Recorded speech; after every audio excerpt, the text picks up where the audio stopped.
Good morning, everyone. Welcome to this weekly update. Today is February 9th, 2021.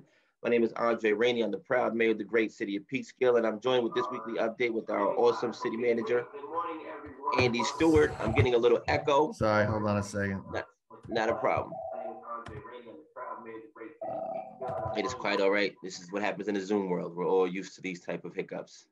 Nothing unusual. Thank you, Andy, so much. Our city manager, Andy Stewart, and from our senior service department, our wonderful, hardworking Jonathan Zamorra. Jonathan, thank you sincerely for joining us this morning. We really appreciate having you, my friend. Thank you, Mayor. Thank you, Andy. Very good to be here.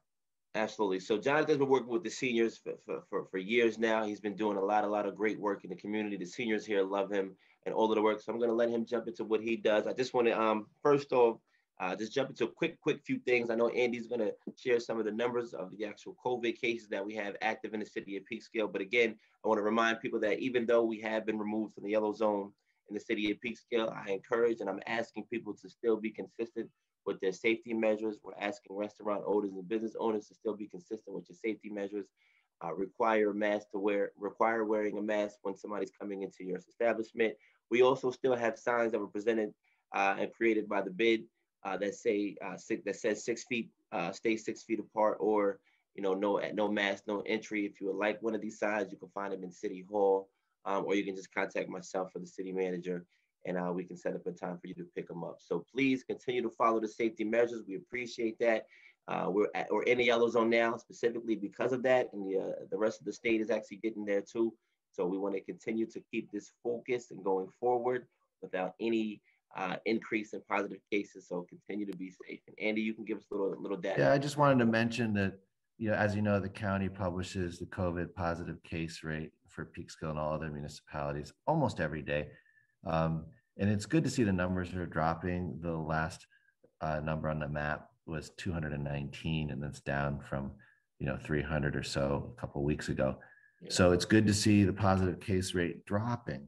And of course, as long as people stick to wearing their masks, washing their hands, social distancing, and so on, I'm hopeful that we can expect to see that continue to come down. Having said that, and I'll just state the obvious, we're all seeing the reports of different versions and variations on the coronavirus. I think we're seeing some new recommendations about doubling masks and otherwise being just very, very cautious and careful in protecting your health.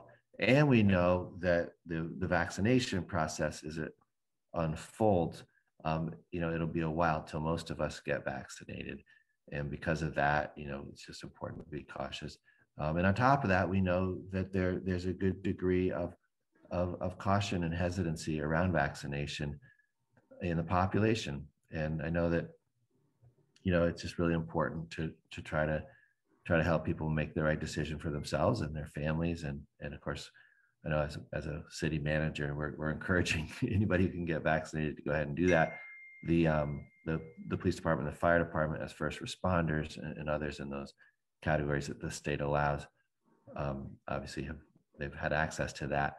And just this past weekend, the state and New York Presbyterian vaccinated about 220 people. That was focused on seniors and higher risk populations. So we're happy to help out with that and help provide support with the site. And Jonathan actually is with us and the head of our nutrition and seniors program, really did amazing work chasing down a bunch of seniors and helping the hospital to get them kind of vetted through their medical process to discover their eligibility and interest and get them registered to get vaccinated. So great job, Jonathan, on that. Maybe you could tell us a little bit about how things are looking from a senior services perspective. Might I add, before he speaks, I just want to say that the Hudson Valley Presbyterian Hospital workers, staff, nurses, and doctors love Jonathan. They're really appreciative of his work, as well as the Parks and Recreation staff, Kathy, Dante, and the rest of the Julius and PJ, and the rest of the Parks and Rec staff in the Kylie Youth Center. So nothing but great news and great responses from the staff and working with our city to make this possible. So that's great. So Jonathan, the floor is yours, my friend. Thank you. Thank you so much. Great event. It certainly was a team effort.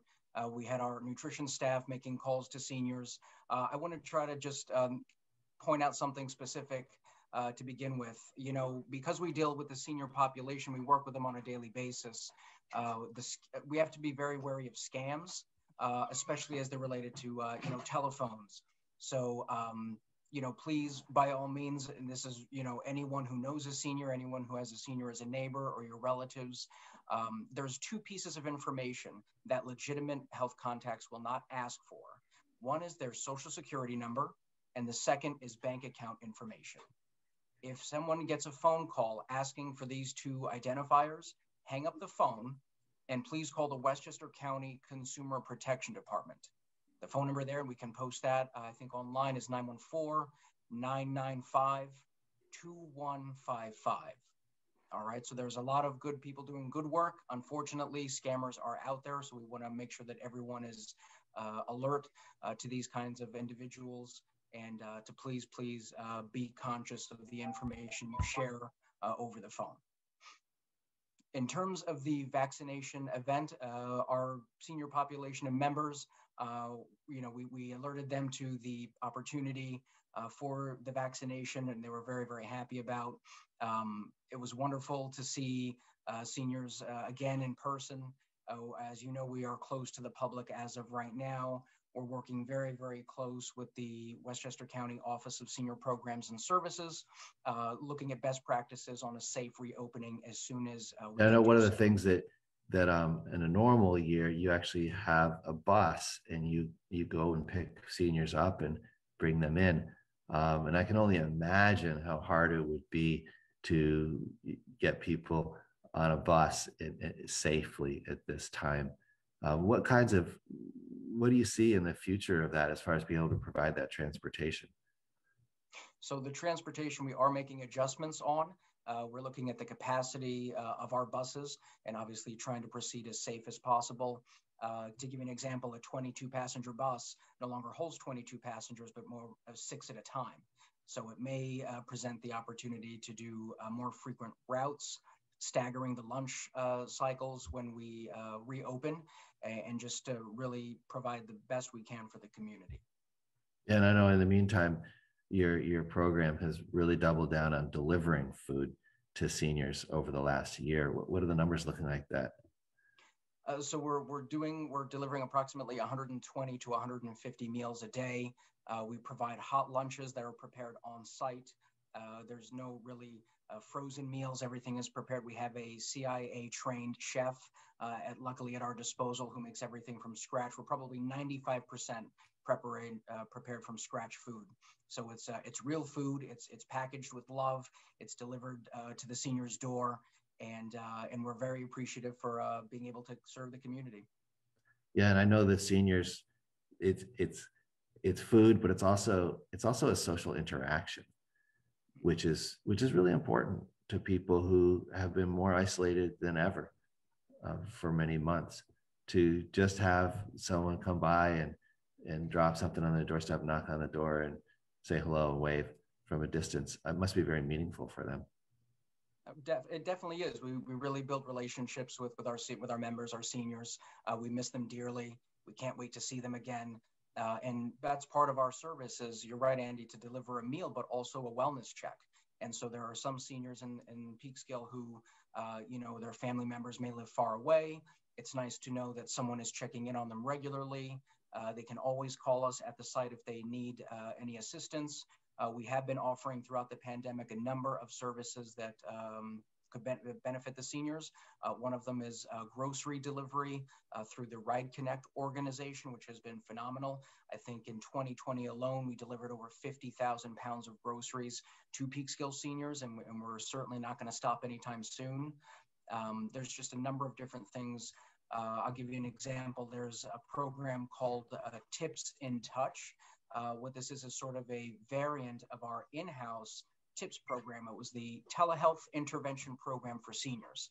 And what this is medical students would come in and take the vital signs of the seniors, their weight, their blood pressure, their blood oxygen levels, and record that so they have a snapshot of what their health is on a weekly basis.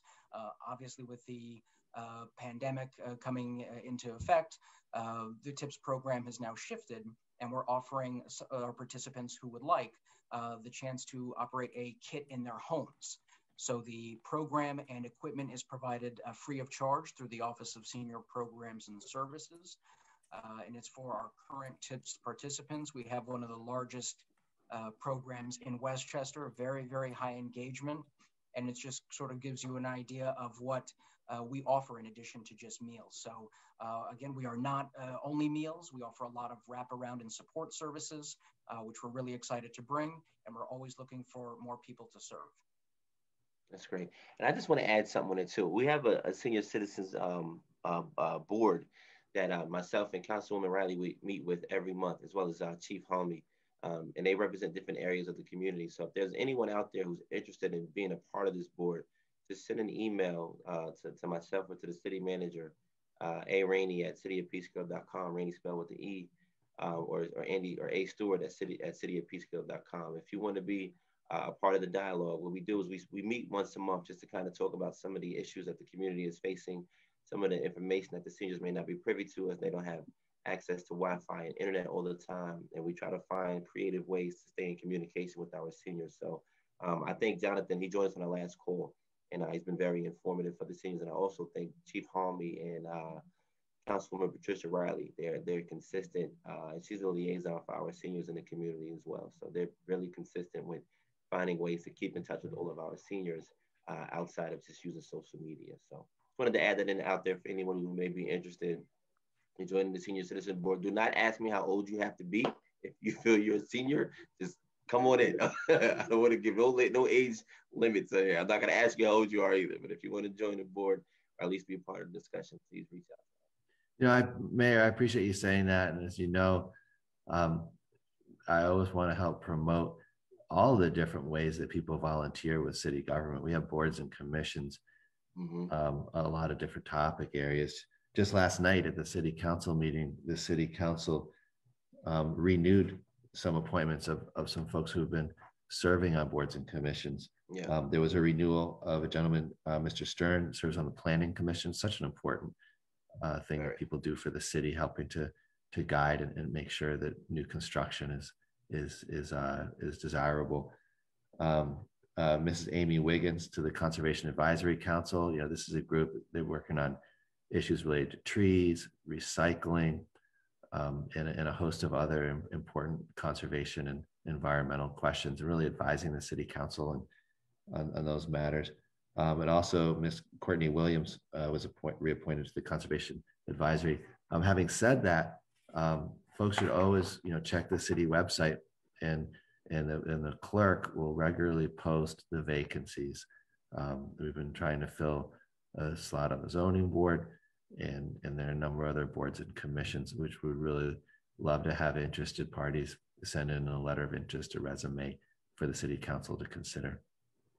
Absolutely. So, Jonathan, thank you so much, man. You've been doing so much work, more than ever the last year, especially. I know that the seniors are getting like a newsletter. I believe it's every week or so, just with some information. Is there anything that we can look forward to over the next couple of months that people should know about for the seniors, or I know we're still like trying to prepare and keep ourselves in safety for COVID. Right. Yeah, so to your point, Mayor, we do provide a monthly newsletter to all of our members, just the recent happenings in the center, any new programs that the county is offering as a benefit, anything that is free and very low cost is of interest. A lot of at-home programs, a lot of socialization programs. There's one, Durant Westchester, we've worked with frequently. They offer continuing education courses. They're called University Without Walls. It is a phone-in service, and there's a number of different topics. I think one of the most popular was films of the 50s and 60s, which was highly attended. So you get to converse with a lot of other people in creative ways. So anything that comes across our desk, we certainly try to bring to the seniors. And I just want to share with everyone that we're always taking new members.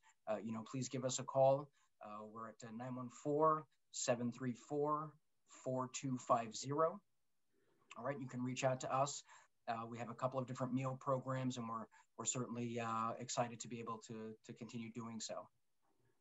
Jonathan, we do have a question. It's not just for you on Facebook. It really relates to the state and the hospital's vaccination event on Saturday. And it's a question about how do you get on the list, and will there be another such event? To the best of my understanding, we haven't been advised at this point of when the next time the state and the hospital will want to pull that event together.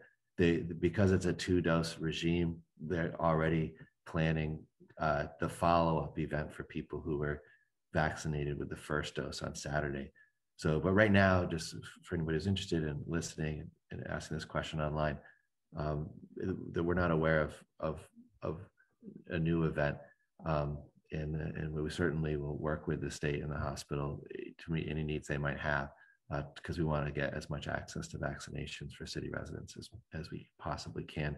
And this is just to reference as well, the state of New York has sent out a call essentially for empty storefronts where testing facilities could be run. I know they talked with the mayor, and you've made referrals.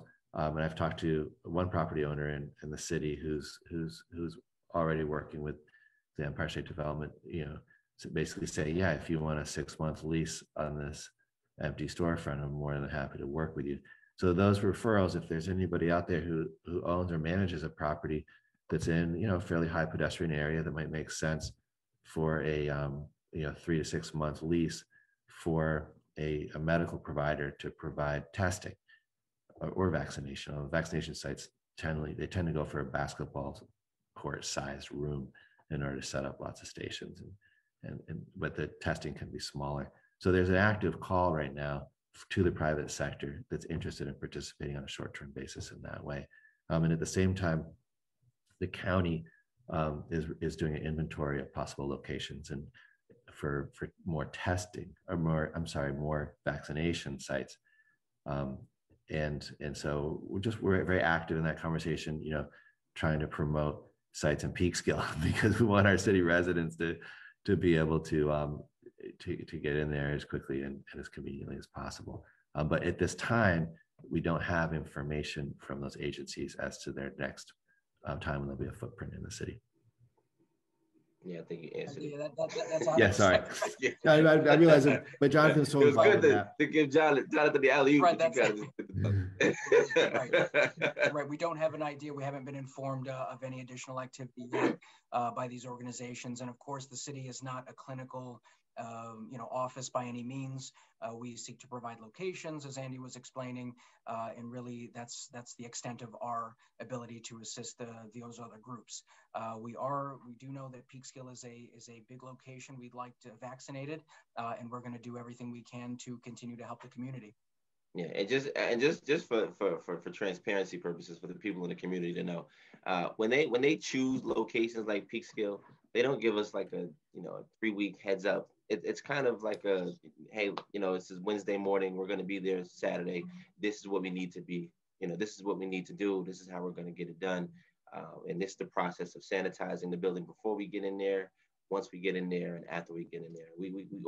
It's often a short notice. Especially because of the demand is so high. So we're lucky if we get a week notice in most cases. And sometimes if we get a week notice, that's because they got to do a site review and they still haven't confirmed. They still don't confirm at that time if they're going to utilize Peekskill or not. But once they do confirm after they finalize the site view and, check out the safety measures and, handicap accessibility and everything else, that's when they kind of confirm and give us a 2 or 3 day notice that this is what we're going to do. So the demand is high. State is working hard, the governor's working hard, all of our first responders, our healthcare workers, nurses and doctors, they're all working hard. So as Jonathan mentioned, as well as Andy in prior conversations, as much as we can to get more vaccinations in the city of Peekskill for our residents, we certainly will. County Executive George Latimer also committed to doing so we thank him for his advocacy and his help.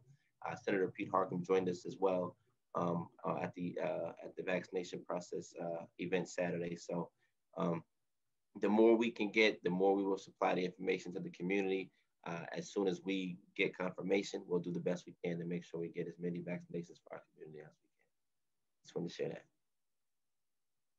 I appreciate that. And personally, if anybody from the state of New York is listening, I think the New York State Armory on Washington really needs to be looked at as a potential vaccination site.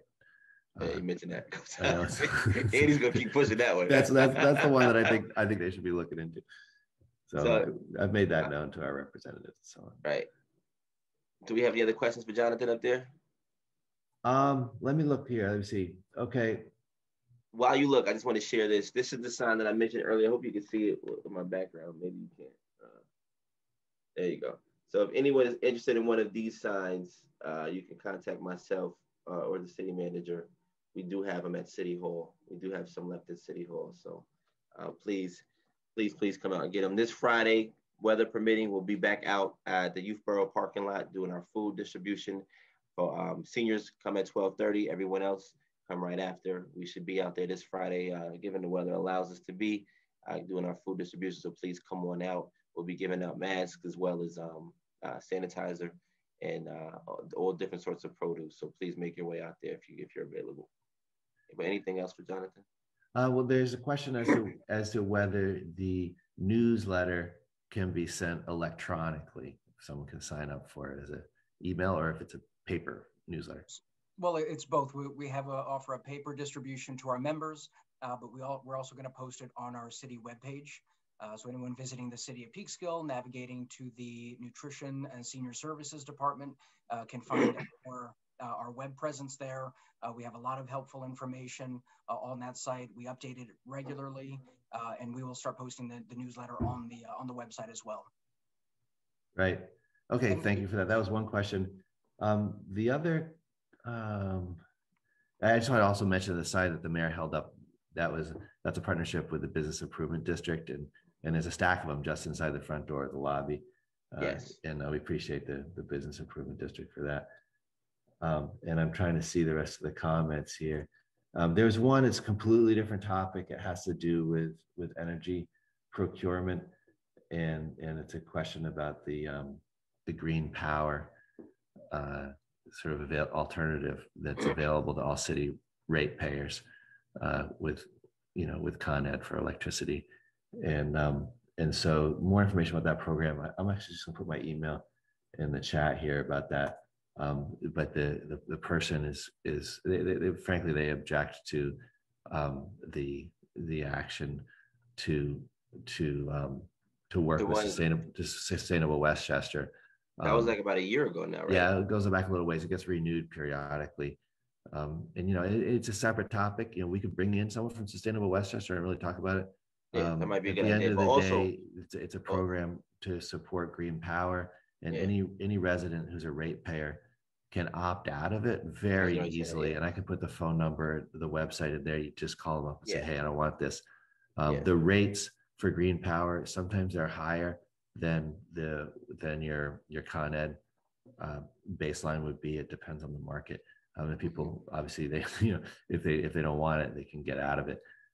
But that's an interesting topic, and hopefully that provides a little bit of information to the person who asked that question. The information should be on their bill if they're part of the program. But yes, as we mentioned when we first approved that program a little over a year ago, if it doesn't work for you, you can easily just call the number and opt out. Yeah. Yeah. I'm sorry, I'm trying to review the questions, but my screen is a little messed up.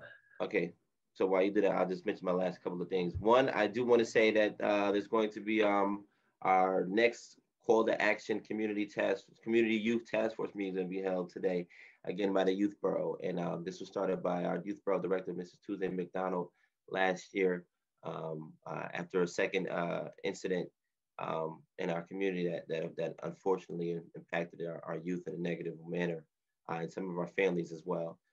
So we've been doing almost a monthly conversation of dialogue and finding different ways to engage with the community, especially our youth during these challenging times. And I must say that this dialogue and these conversations have been really, really effective and really, really supportive of the youth in our community. We've got to hear a lot of the youth's perspective on how things are being handled, some of their voices on certain situations of the community and what the community can do better, will do better, and should do better. So I do want to thank Dr. Mauricio and Tuesday McDonald and the other members of this actual youth task force that has been a part of this. And when we do our next public task force, we encourage the community to still be a part of it. I think the last call we had almost 400 people participated on it. So it's definitely a good turnout and a great dialogue with some youth of our community expressing their concerns, feelings, emotions, and perspectives, suggestions, and ideas. So you're muted, Andy, but I don't want to talk too much, but okay. Yeah, if I could just provide a brief update. The because of the snow and some folks calling out sick, the sanitation pickup for this morning wasn't completed. And so if you were expecting residential pickup, probably about 75% of the homes were picked up, and the remainder will be done tomorrow. So just a heads up on that. We've also posted on the city Facebook page, because of the holidays, every time there's a long weekend, there's some adjustment in schedule. So people can keep an eye on that. That would be helpful. I appreciate everybody's cooperation, trying to stay on schedule. And I also wanted to mention, as you mentioned the word task force, the police reform task force has its public meeting on Thursday night, and there's a lot of information about that. And we have the plan of the task force is 23 people volunteering over many months, every single week, a couple of meetings, hammering out about 30 to 40 recommendations for the city council to review. And it's all in a draft plan. It's a draft subject to revision. Public comment period is so important. So whether you come to the meeting on Thursday via Zoom, all that login information is available on the city website and Facebook, or you choose to use the email, however you want to do it. We really, everybody, these task force members worked very, very hard as volunteers on this draft plan. And there's a lot of material in there, and it deserves to be read and responded to in the task force. I know, and Mayor, you've been the co-chair of the task force along with Antonio Knott, done a great job with that. It's a lot of information.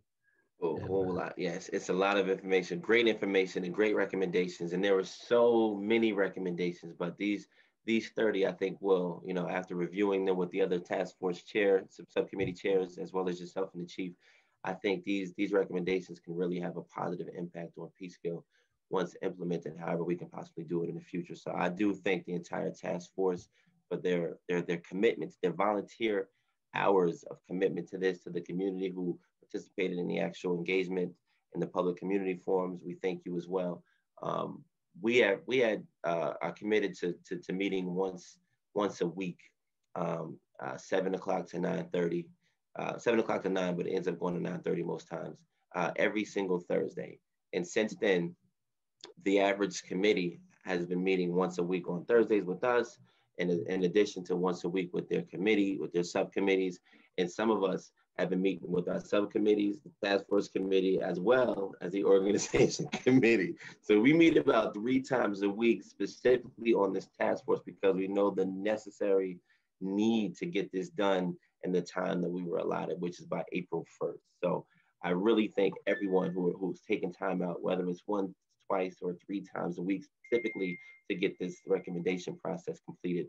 And I also want to remind people, a lot of people have been asking, about the task force. There's over 150 recommendations, but only 30 are on the actual draft. Some of those recommendations have been reviewed that we already have in place. One, for example, was somebody recommended body cameras on our police officers. We already had that, so that was removed. But I also want to remind people that April 1st is the deadline that the governor set for us to have this task force presented to our local government. That is not the deadline for us to continue the conversation with the community and the police. Our ultimate goal is to always have great relationships between our community and our police, not just a task force. The actual goal for the city of Peekskill is to have a great relationship with our community and our police. So when the task force deadline is done on April 1st, the possibility of keeping our task force and keeping this community dialogue with the police and the community will go on, shall go on, and I'll be sure to make sure I help continue this conversation. So again, thanks to everybody who participated, and I look forward to seeing everybody at the public forum Thursday. We have about a month and a half left to get this thing done into the council, and then the council will have plenty of time the review, go over all of the recommendations if they haven't already, look at some of the revisions that we'll make between now and then, and vote on some possible recommendations to implement in the city of Peekskill. Thank you. We're hitting the 11:30 point, Mayor. Do you want to wrap up? Absolutely. I want to say once again, Jonathan, thank you for being a great representation of the city of Peekskill, especially for our seniors. Anytime I bring up your name, I always get a smile or a positive reaction. So you are appreciated. Andy, thank you for all your work. I do want to tell everybody happy Black History Month once again. Absolutely. Happy President's Day next Monday, and happy Valentine's Day. And if I may say so myself, Peekskill, I love you. Beautiful. Bless Thank you you all. so much, everybody. Tuesday morning.